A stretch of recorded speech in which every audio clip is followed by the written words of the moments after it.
In this tutorial, you'll learn step-by-step how to install and set up the Adivaha WordPress plugin. First, log into your WordPress dashboard. Then go to Plugins, Add New, and click the Add Plugin button.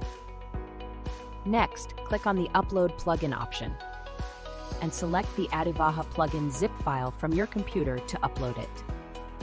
Then click the Install Now button to start installing the plugin. After that, click Activate to enable the plugin on your website. Next, go to your activated plugin. Now, you need to register your business here to get your partner ID.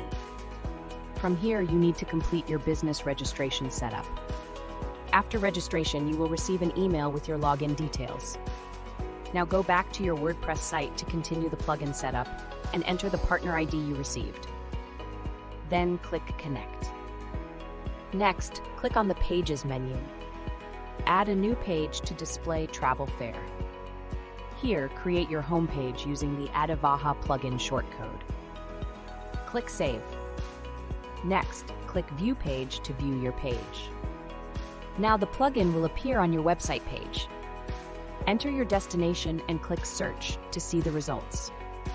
After clicking Search, you will be redirected to the results page. Thank you for watching. If you found this tutorial helpful, please like, share, and comment. Don't forget to subscribe to our channel for more helpful tutorials.